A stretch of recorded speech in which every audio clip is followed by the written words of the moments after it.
Anina. Hello, Laurie, thanks for coming down to visit. Now, I got some questions for you. The primary is very soon. It's June 9th, and I wanted to give everybody an opportunity to the best of my ability to do a little interview so we could share it with our constituents, because we got a lot of tribal members, right? That's right. So I'm gonna start. I sent you some questions, and thanks for coming in. Anine, so how would you introduce yourself to me? Tell me who you are. Bonjour, mi gwana gabo ikwe n'indigene cause magazine and do dem gawawa bigani cogne and dun jiba nimenwenda momaya yanongom. So my name is Standing Feather Woman, and my English name is Laurie York. I'm from the Eagle Clan and from White Earth Reservation, and I'm very glad to be here today. Yeah, thank you so much. So tell me kind of what you're proud of doing recently. You know, what are you proud of that you've done in the past few years? Yep, so most recently I have presented at the United Nations in Vienna, Austria. I presented information on an Indigenous panel to inform treaty and policymakers around the world on the importance of our way of life and how it is key to our healing. And then 5 years ago was when I became the director of Indian Child Welfare. And in that first year I had testified in October 2015 regarding recommendations from tribes to Minnesota Child Protection Task Force. And with that, there were 28 recommendations that came from our tribal folks. And then that task force offered a disparities grant opportunity. And I had applied for that grant opportunity along with the assistance of, with Renee Lampe, and was awarded $650,000, which allowed our agency to develop the Kijiwaso program, which is a prevention of out-of-home placement and prevention of reentry by providing culturally specific services. They were voluntary services. And at the end of that grant term, we were 85% successful. And when it ended, we continued that program to this day. So we continue on with that. So those are some things that I'm very proud of that is more recent, and then something that I had accomplished 5 years ago as well.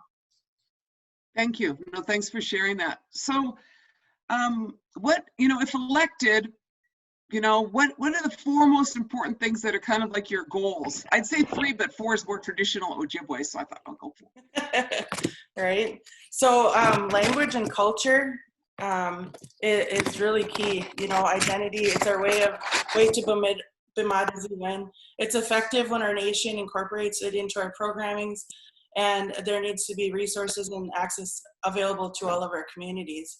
And when I say all of our communities, that's access and resources in the urban programs, all over the place. And then so what does that mean? Okay, sorry. Okay, you want to go ahead with your question, or should we go to the next one? Go through the 4, and then I'll just kind of pry out a little more information. Okay, sounds good. So we also need employees. They need to have stability in our workplace. And I do believe in separation of powers and due process. And then the third would be supporting our youth and our elders councils, supporting social and recreational outlets for both, actively and consistently engaging so we could have a strong representation of the community issues that they bring up. And that would be both on-res and off-res. And then the fourth would be developing diversion programs and expanding our judicial services to include expungements of minor offenses and addressing disparities in sentencing, diversion programs so we can have our reinstatement fees and fines for our driver's license taken care of, and then also ways for our youth to get out there and get their driver's license so right away in the early stages, so they're not picking up driving offenses, or it could, driver's license affects employment opportunities and things like that. So those would be my four main goals, I guess, of what I'd like to see.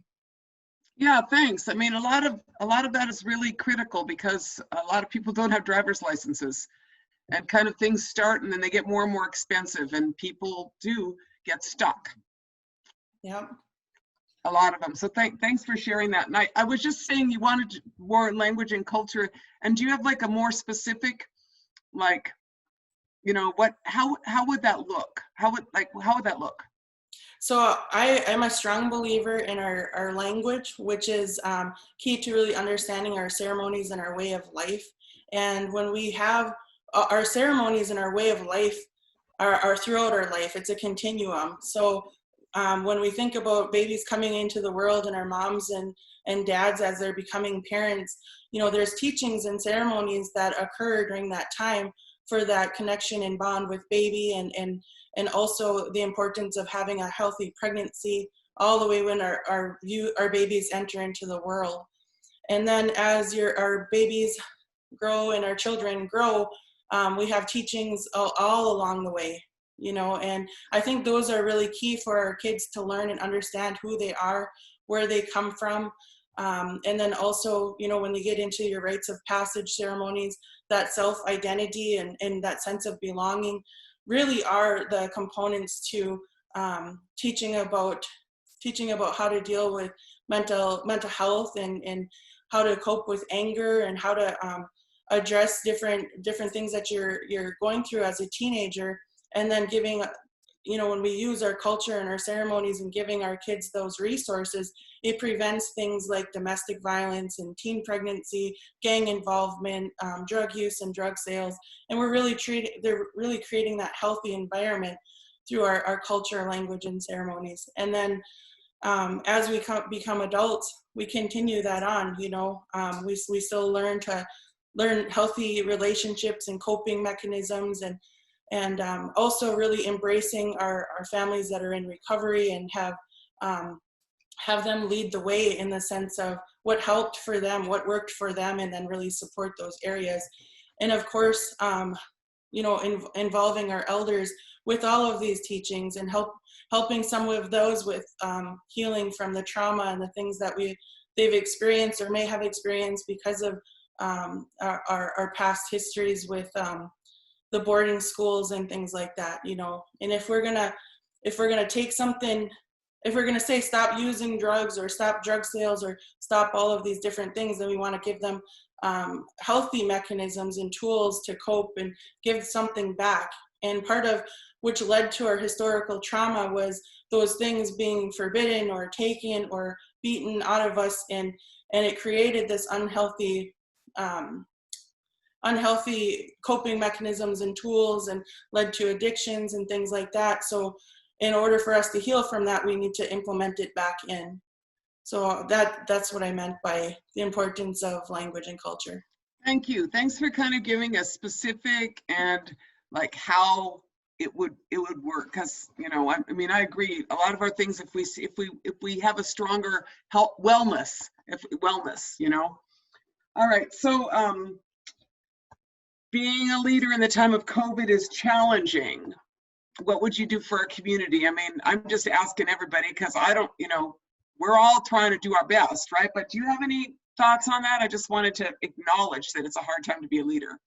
Yeah, it certainly is. There's a lot of components and moving parts when making decisions, and I know it can be very difficult and frustrating for, you know, our children's and families because it's the unknown, right? And I think we have to really play it by ear, you know, and see how things go. There might be, I know there's a lot of discussion about opening up or waiting, or, you know, then there's the economic stuff that you think about, and then you think about the long-term effects of how it will affect people's mental health, the unknown and not knowing, and then what type of services are really going to be impacted during this time for our families, you know. So those are things that I think of, and it is very difficult to come up with those solutions. And I know it can be very frustrating, you know, as a community member, not knowing what's going on, you know. And I think really good, clear communication, or even saying, you know, we either don't know, or, you know, this is what we were thinking. What do y'all think? I think clarification like that could be beneficial to all.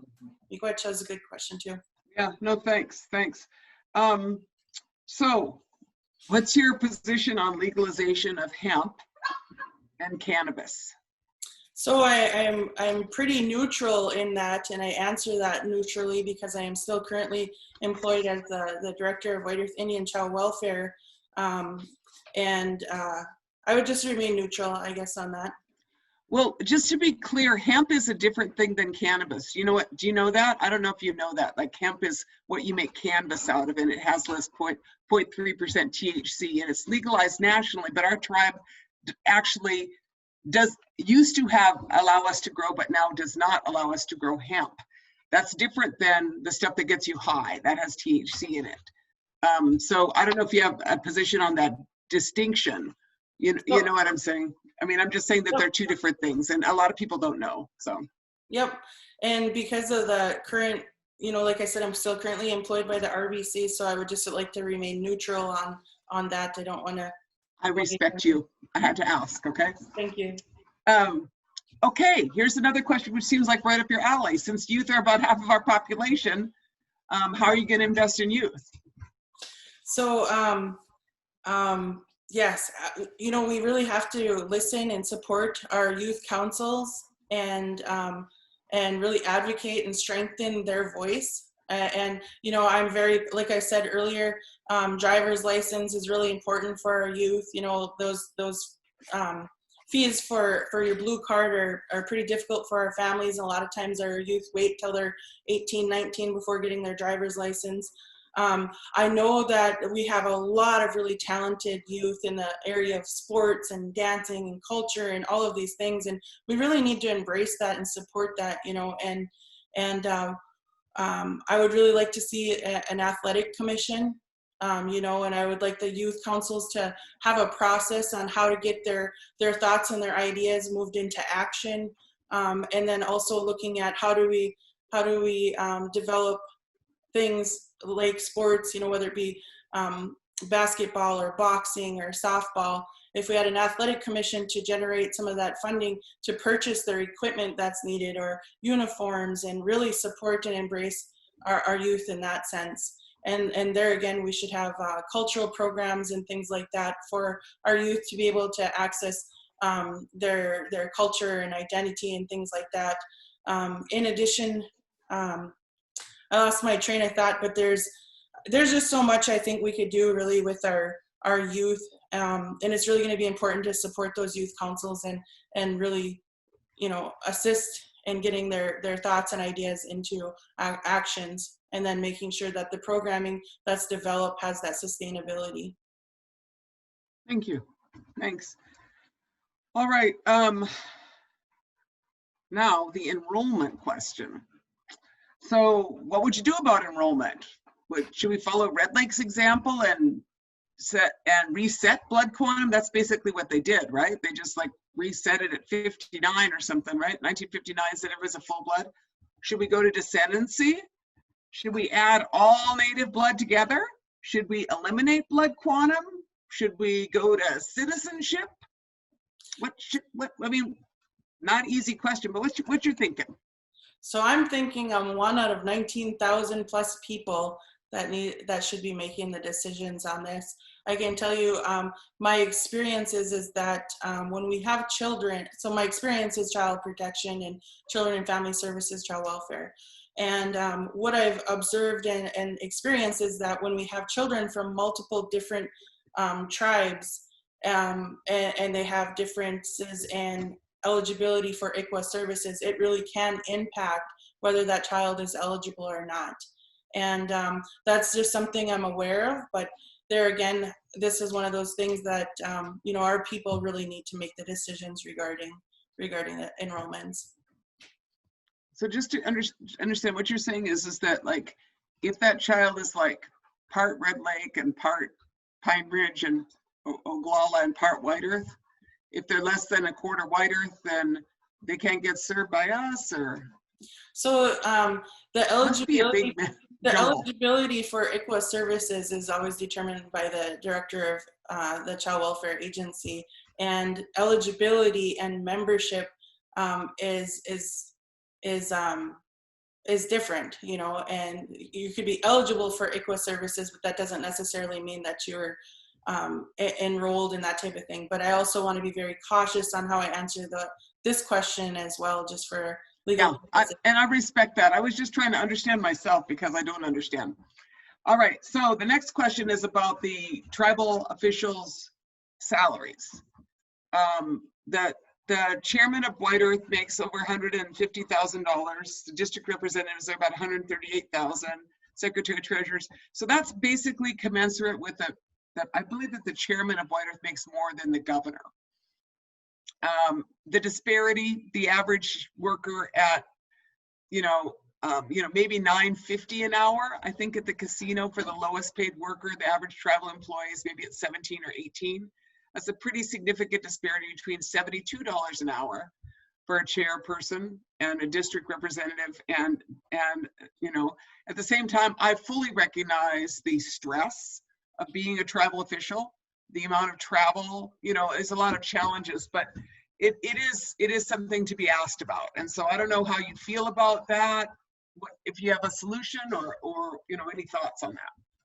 Well, one thing I would like to say is, I would have to be more familiar with what the casino's budget is and the general fund budget would be to be able to say, what those rates of hourly wages and stuff at the casino. I do believe they're significantly low, but that's my own personal opinion on those types of wages, and that's really all I want to comment on. I understand that you are an employed member of the tribe, and so you don't want to say anything that, and I just want to say that there's something called a living wage. I don't know if you've ever heard that term, which is like, so you're a little less stressed out wage, which is a little higher. So it's a challenge for our tribe. And now, I think that it's going to be more of a challenge with our budgets facing COVID, right? Mm-hmm. Yeah. Okay. So what's your position on the land transfer of the MCT land? There again, that's a very complex question. I would definitely want to spend more time on learning more about that, the land transfer.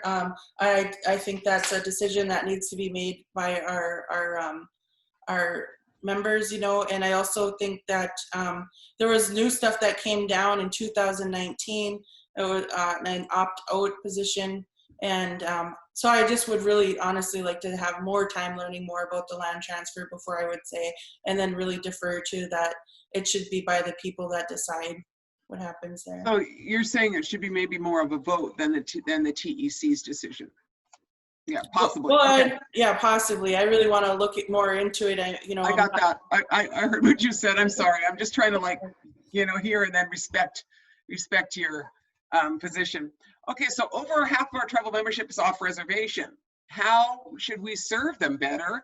And what's our strategies for our urban and Duluth, I guess that's urban too, our off reservation community? Yep. So I've had 14 years of experience working in Duluth and also the Minneapolis area, in the urban areas there. And some of the issues and barriers in both is housing, housing for our families there, and the tenant blacklist and the long waiting time to get housing and things like that, are definitely barriers for our families. And, if they had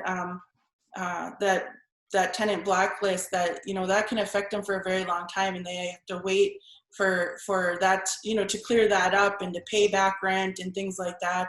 But I do think I am a supporter of the group residential housing. I think that could be very beneficial to our families to use things like that, to get them into housing. And then also once they qualify for those services follow that individual. And, so I support that. And then also I believe that there should be access to our culturally specific programmings throughout. They should have access to ceremonies and cultural resources just as well, for all of the same reasons, to address addictions and mental illness, but also have those prevention components in place for our youth. Let's see here. I really want to hear from the urban communities on what they think is priority, and then develop a strategic plan on how to get their ideas into actions to address the issues that our urban families face as well. Thanks, Laurie. Okay, so how would you preserve Ojibwe culture? You might have already kind of answered that, but you got more for me? That'd be great. Yeah, so one of the things I personally do is make sure that I'm implementing it right in my own home. My children are, enriched in our culture and our way of living in life, and I'm a strong supporter and advocate of that. I would like to support our folks that do hunting and fishing and gathering and harvesting and, leaching and ricing and doing all of those things. Because that's our way of life, living off from the land, understanding our medicines and, our plants and our trees and taking care of all of those things. I would really like to see immersion schools. I would really like to see collaboration with our county, with our college, and ways of like, how are we going to preserve our language and culture, and just coming together and really protecting that, and then also at the other levels bringing state and federal folks awareness to how important this is, and like how I mentioned earlier, speaking at the United Nations on an Indigenous panel, telling the world how important it is for us to be able to live and use the things that work for our people. So those are the different ways I feel like we could preserve that language and culture. Thank you. All right, now voting. So voting is complicated for a tribal election right now.